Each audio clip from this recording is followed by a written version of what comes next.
the issues affecting Asia's animals and the stories of the people working on their behalf. We'll be taking you on a tour of what's been happening lately in the animal protection space around Asia and also bringing you updates from our huge network of animal protection organizations and our many working groups. Welcome to the Asia for Animals podcast. Hello, everyone. My name is Cica, the lead coordinator of Asia for Animals Dog and Cat Coalition. Welcome to the first episode of our podcast series called Shelter Fatigue, where we will be exploring issues that are related to the physical, emotional, and mental wear that affect shelter staff and even the animals themselves. It is my pleasure to introduce our guest for today's episode, Aarthi Sankar from Society for the Prevention of Cruelty to Animals, or SPCA Singapore. Today, we'll be talking about hoarding cases in animal shelters and homes. We'll discuss the impact it has on animal welfare and solutions to ensure that the desire to help doesn't end up hurting the animals they aim to protect. So, welcome, Aarthi. Can you tell us a bit about what you do in SPCA Singapore? Hi, Cica. Thank you so much for having me. I am Aarthi and I serve as the Executive Director of the SPCA Singapore. So my role is to oversee the SPCA's strategy, vision, operations, and ensure that we work effectively towards our mission of advocating for animal welfare. Each year, we help over 4,700 animals through our shelter, our 24-hour rescue, and Singapore's only community animal clinic.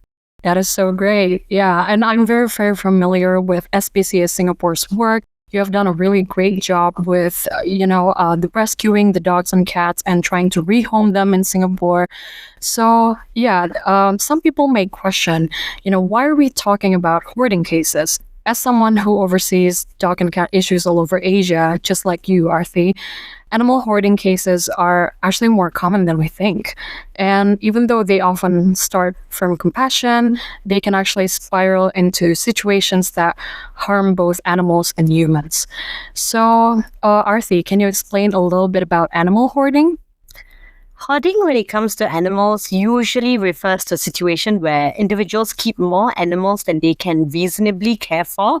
I personally feel that it's not about the number of animals, although in most cases it involves a significant number of animals, but it's really about not being able to meet the animals' basic needs, such as providing them with food, water, sufficient space, and veterinary care. Ultimately, what happens is that both the hoarder as well as the animals tend to suffer.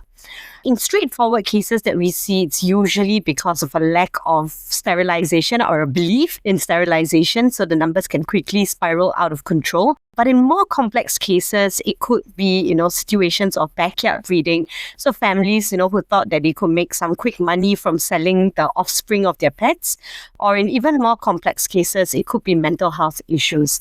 I just want to make the point that, hoarding isn't sort of like active animal cruelty.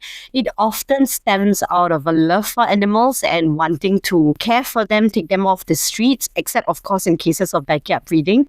But very often when a family seeks help or a shelter seeks help, the situation has reached a very extreme stage and they can no longer provide or care for the animals.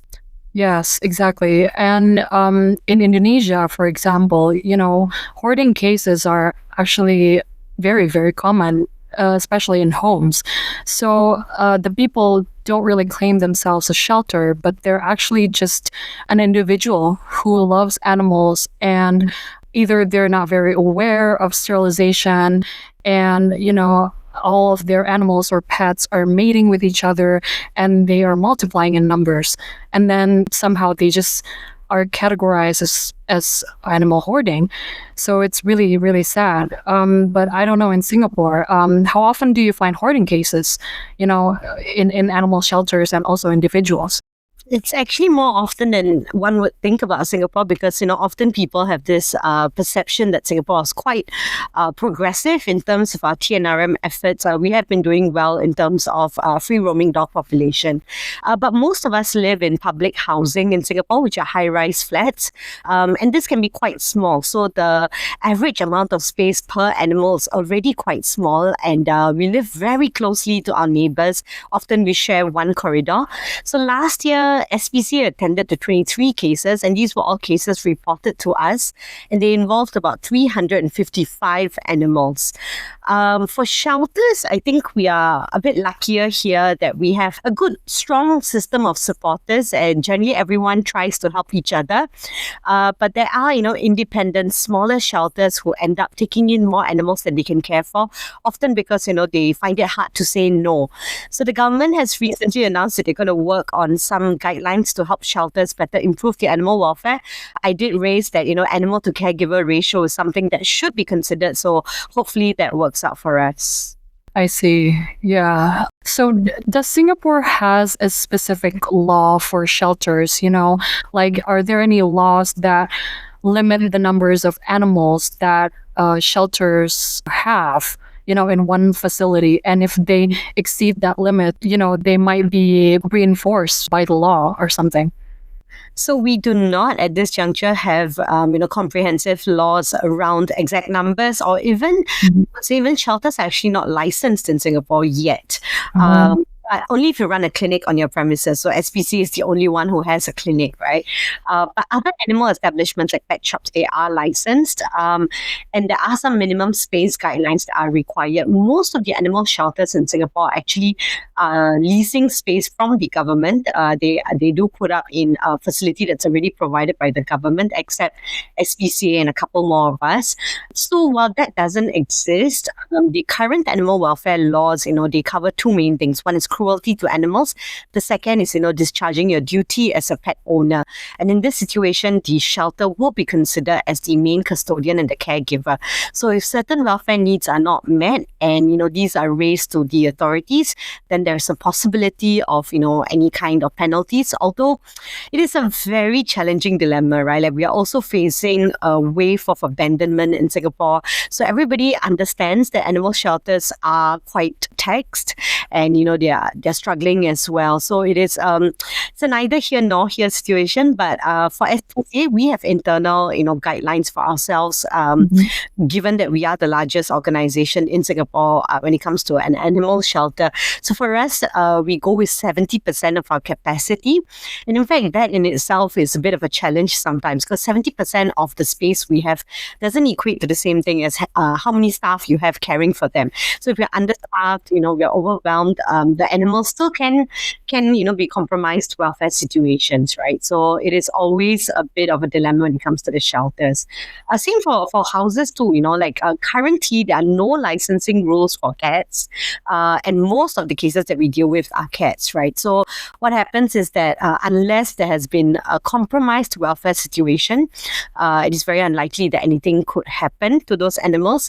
The authorities also don't have enough space for them to be taking in so many animals, right? It's not just about like penalizing the person, but what do you do after that with all these 60 over cats who need homes now? And all of us are, at our brim with cats in our shelter. So it is a bit challenging. But I wanted to circle back to the situation in Indonesia, right? Like, do you have this sensing that most of them are rescuers? They have intention to find homes for these animals, or it's just, a compulsion? Well, it is a little bit of both because there's no specific statistics, but most rescuers are women. And they're all very empathetic. They're all very compassionate. When I talk to them, they're very, very passionate about animals. Well, it started as, I'm just taking a few sick cats or dogs from the street. And then it became very rewarding for them, for sure. And then instead of releasing them back to where they found them in the first place, they kept them in their homes. But there is no certain, long-term plan for these animals. And then right after that, they found another sick animals from the street, and then they're taking them to their homes. So the cycle just goes over and over. And, someone might oversee that from happening and they don't realize how many animals they actually have in a house. And then they don't really know how to stop. So, yeah, I think in Indonesia, that's usually the case. It definitely started from feeling pity for the sick animals in the street. But I also talked to somebody who just takes cats and dogs from the street, not even the sick ones. So it is just purely out of compassion, and yeah, that often happens here in Indonesia. Right, I see. Yeah. Well, we do have a lot of rescuers in Singapore also who taking these cats in the hopes of, finding them homes. I think ultimately, we all have difficult decisions to make. That is the most frustrating part of working in animal welfare, right? Is that if we could, we want to save every single animal that we could, but we need to make difficult decisions. And Yes. one of the hardest decisions I think people have to make is, for example, when certain shelters in Singapore, they do TNRMs, and we have to make a decision to release some animals who are maybe younger than an older animal whom you think has spent most of his life out in the open, right? Like maybe a juvenile. We're not even talking about puppies. And for many shelters, that can become a very difficult decision to make. And I always feel like having templates and an evaluation system really does help. But for independent rescuers, I can imagine how much harder it's going to be. Yes, of course, because I think in shelters you can have a specific SOP for, animal population management, but in individuals, of course, it's very, very hard to manage. And in Indonesia, so there will be a plan to have a specific law. It's not really like a big law, but it actually limits on how many animals that someone can keep in a home. And if they exceed that limit, there might be some sort of like a warning by letter. And then if they still won't do something about it, they will be penalized for it. But it is not an official law yet, but it is in discussion. And we were kind of trying to socialize that to individual rescuers so that start thinking about long-term plans. What are you going to do with the animals? And to avoid getting penalized or to avoid jeopardizing your animals' health in your homes, you have to actually make a plan for the animals in your homes. So yeah. Yeah, we've never had cat licensing until recently. So everyone's been given 2 years, to comply and get their cats licensed. And basically what it will mean is that like anyone who's living in public housing in HDB apartments can only keep 2 cats, and but the good thing is in these 2 years, if they get them all licensed, then they would be allowed to keep their remaining cats, but they can't take on any new cats as well. So it will become better in 2 years for us, but then it gets worse first, right? Like now there's still going to be people who are abandoning their cats and other people wanting to take them on. So that's always a bit of a challenge. Yeah, for sure. Yeah, and we've been talking about, the situation and hoarding, but I want to focus on, how do hoarding cases actually affect the animals involved? Like how about their physical and mental state of the animals? Because in my experience, I have actually seen a real case of hoarding, and the animals are not very well taken care of. They're kept in cages, and sometimes they are sitting in their own filth, So what are your experiences, and how do you think that hoarding cases actually affect the animals? Yeah, I mean, I've personally visited many hoarding cases, and very often because of the lack of space already in a home, they're all crammed into a small space. So it is not humane. Neither is it practical for them to be living in such an environment for a long term. This also can mean sometimes, on top of just the physical, right? Like their emotional needs are also not met. So many of the animals whom we rescue from hoarding issues generally do have behavioral challenges challenges because they've been competing for limited resources for such a long time. The environment is often dirty, but we've also seen cases, where people continuously clean the area, but they've had to use much more, I'd say, stronger bleaching agents to clean the area to mask the odor, which is also not good for the animals, in those spaces. Very often cats, they are sharing, multiple cats are sharing one litter box, and we know that to be very poor animal welfare as well. And most of the time, if not all the time, the animals are not sterilized. They haven't had their vaccinations up to date. So we've had, I think, 2 or 3 cases where, by the time we came in, most of the cats were already starting to pass away because there was already diseases spreading within that population itself. So I would say that both in a physical and an emotional sense, there is not very good animal welfare in these spaces. Yeah, I agree. And it's very, very unfortunate to see those kind of view, because it all started from compassion, but unfortunately, because they're not capable to fulfill all those needs, like physical health and also mental health, the rescuer or the shelter are not able to fulfill those needs of the animals. Well, compassion just doesn't really cut it. So yeah, it's very, very unfortunate to see that kind of view. It's not like the only ones who are suffering are the animals, it's also the humans. So what do you think that hoarding cases can affect the humans' mental and physical health? I completely agree. Animal hoarding doesn't just affect the animals, it has huge impact on human welfare as well. In almost every case that we've been to, we've found a suffering human behind these animals. So many of them would neglect their own well-being because they don't have sufficient resources to care for themselves. They may overlook their own medical care, their own food, their own hygiene, because the focus entirely shifts to the animals. And in some cases, we've also seen how this impacts the family dynamics. So recently we attended to a case where, a family had 24 cats, and the primary caregiver of the cats, and possibly the person who was keeping these cats, was sentenced to jail. So the responsibility of caring for these animals now fell to 2 very young children. One of them, I think, who had just finished school and was working part-time, and they had to, continue to care for the cats. But what happened was that the custody moved to the grandparents, which meant that the one child had to keep coming back once a day to feed these cats. So it became, very, very bad for the cats in that particular situation. In another situation, we saw a couple actually go through divorce, because one partner just couldn't bear to live in such challenging conditions. We also know of cases where it involves elderly, where they isolate themselves entirely because they don't want to invite people to their homes, right? Then people can see how they're actually living. So it is bad for their health, it's bad for their nutrition, and I think it's also bad for their general social well-being. So for shelters, I think it's also bad because, without a clear intake process and limits, it means that they can become overwhelmed very, very quickly. So it's again goes back to making that difficult decision. Like, when do you say we can't take in more animals? I mean, we do this quite regularly and we get a lot of criticism from public as well that we're not willing to help and why should they donate to help us? But if you don't draw that line, you can very much become the same perpetrator you stand against, who's not able to provide adequate care for the animals that they've committed to helping.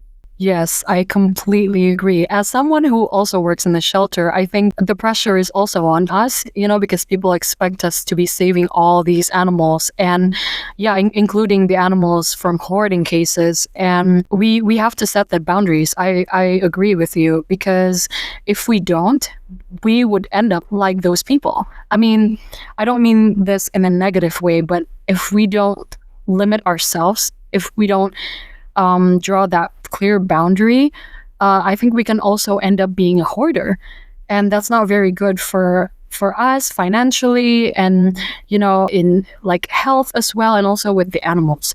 So yeah, I completely agree, and I think we can agree that hoarding cases are actually complex issues. They just don't concern about animal welfare or public safety, but they also encompass the caretaker's mental health as well. So I think you need to see if you're capable of taking care of how many animals before taking more and more. So, Aarthi, what do you think is the right step to take when you're dealing with this issue in the shelter facilities or even in your own homes. So how do we prevent hoarding situations from escalating? So I would just begin by saying judgment is not the answer. When you're dealing with people who believe that they're doing their best for animals, judging them, telling them that they are ill-treating animals, being mean to them, or like threatening them with the consequences it's not going to work. We've definitely tried that before, and it does not help. I think we need to deal with the issue with compassion. I think we need to try to understand where they came from, how it got so bad, understand that they're already feeling embarrassed or overwhelmed by that situation. I think that's super important. Now, for shelters, I think every shelter needs to have a clear intake assessment policy.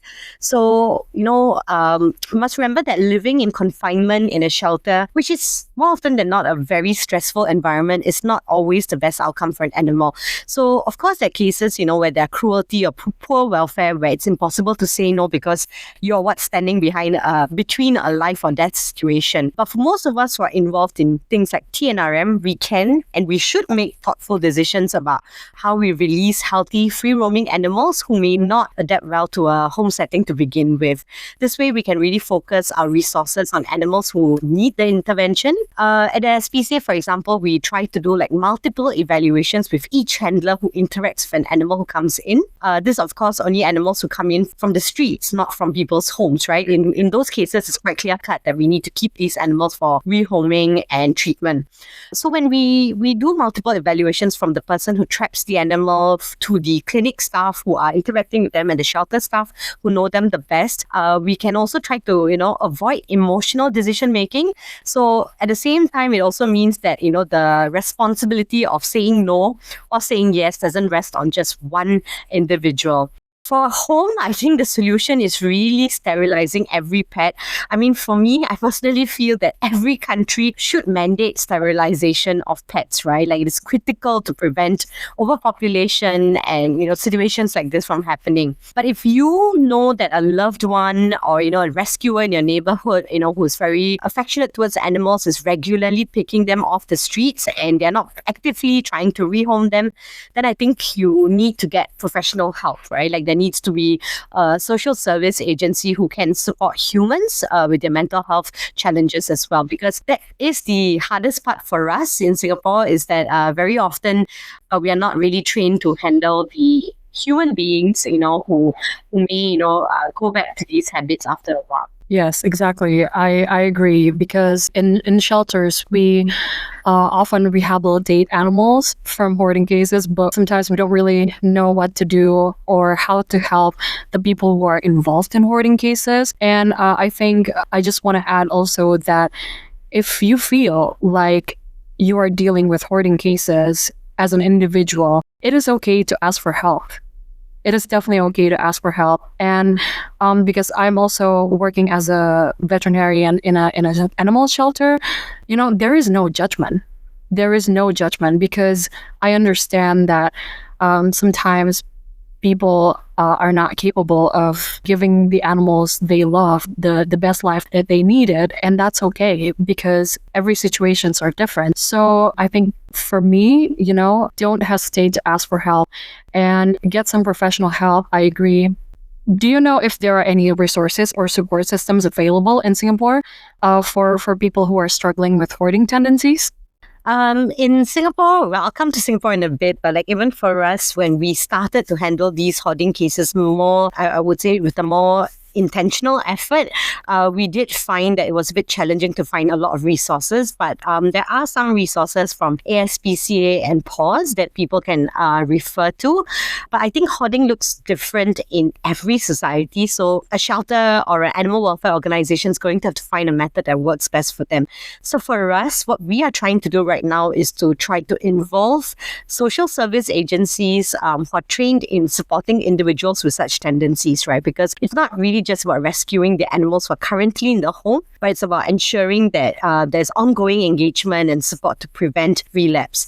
One of the things we did post-COVID, when we really saw a very large spike in the number of hoarding cases, possibly because people were taking them off the streets during COVID because they couldn't feed them during the lockdown, or they just didn't have to open their doors to people, right? Like during COVID. So we actually assigned one of our senior staff members to become a special operations manager. So we chose him specifically because he is very, very good at managing these situations without judgment. He has a way to talk to people such that they would accept his help, and he would never feel like he's going to take away all 40 of the cats right away. So it's quite a step-by-step approach. So first, we work with the person to sterilize all the animals under their care. And even if we need to leave the animals there, because sometimes the biggest challenge is that there are 60 animals in a home, and I think that's the largest number we have seen, but I know of cases in Singapore of about 100 animals where the authorities have gone in, and we can't necessarily take in all 60 animals at that point in time. Neither can the authorities, right? So what we do is that we work to sterilize all of them, keep them in the home first, right? And from there, we slowly rehome the animals, but we will usually leave 1 or 2 sterilized animals. These are usually the oldest animals, or those that the owner has very strong emotional connection to, so that the owner also doesn't feel completely detached from their companions. And through that entire process, from the time that we sterilize to the time that we rehome, we keep following up with the person to ensure that they have other resources like pet food, cat litter, cleaning supplies, so that the neighbors complain less. Because in many of these cases, they are living in rental homes. These are public house rental schemes. And public housing rental scheme means that they could get evicted by the government if they do not comply with some of the terms and conditions, including pet ownership. The last thing you want is for someone to get evicted, right? Like for something that they were overwhelmed by. So we try our best to help them to keep the place clean. We'll work with volunteers, sometimes even grassroots organizations and the local members of parliament, to get them to keep door knocking, speaking with them, making sure that they adopt healthier habits, and if it's necessary, then to try to get them some professional help through the in Singapore we have family service centers who usually help these at-risk families as well. So it's a very, very long process. I would say that of all the cases that we've encountered, maybe we've been able to offer help in about 50 to 60% of them. The remaining 40%, we sterilize the animals, but they're still living in these situations, and it's a continuous cycle. We have to keep revisiting to make sure that things are okay in this. Yeah, that's a very insightful story, because I think it also takes 2 to tango, because the person who was involved in the hoarding cases, they are also cooperative with the whole process. So it must have made the helping easier, because they're complying to it. And I guess, in Indonesia, I know individuals who are still not open to helping hands. So they're very embarrassed about their situation, and they would rather shut off rather than accepting the help. But I think what we need to do as a community and as shelter staff as well, the first step is to just take it slow. Like you said, starting with the sterilization, and then getting the place clean and tidy and organized, and then maybe, plan over how the animals are going to be rehomed or maybe released to the streets. So yeah, I completely agree. And thank you for sharing that story. I think that we can all learn how to be more compassionate with people, not just with animals. And yeah, so do you have anything else to say, Aarthi? No, thanks so much, Cica, for having me. I think I just want to end off with, I get that seeking help is not easy. For most people, it isn't. I think our first approach is so important, right? Like, for us also, I think we used to go in with a very judgmental tone and, just start with, do you know that the law says this and you're not actually allowed to keep pets? But then what is the repercussion of that? It is that someone can shut their door and never have to open it, because most of us animal welfare organizations don't have legal authority to enter homes, right? Like, we need the person to cooperate with us. And that means we have to take that approach of, just, asking them about their cat, pets, like could you tell me all their names? And you'll be surprised, in that situation with over 40 or 50 cats, there was once that the owner actually knew each and one of their names and, knew their age, knew everything about them. And sometimes you have to bond with them about the things that we do have in common, which is we love animals, and then start to help them to realize it. I know it sounds so idealistic, but it's often a bit more useful to take that approach. And if it doesn't work, that's when, you pull out the stick, right? And you remind them of what the laws are, and the fact that, they could risk losing their homes or they could risk losing all their pets. And here we are trying to offer you a more balanced approach where you could still maybe see them, we could still get them into happier homes than, having other circumstances happen to them. So it's just something for us to think about as animal welfare professionals. We tell people to choose kindness. Maybe we should also choose kindness in these circumstances. Yes, exactly. Thank you so much, Aarthi. I couldn't agree more with you. So, yes, I think that brings an end to our podcast episode today. Thank you to Aarthi, and thank you for our listeners for joining us on the first episode of DACC podcast series called Shelter Fatigue. So, hoarding is a complex issue. It is rooted in compassion, but it can be overshadowed by its consequences. By recognizing the importance of mental health and community support, we can work towards solutions that protect the well-being of animals and the people who care for them.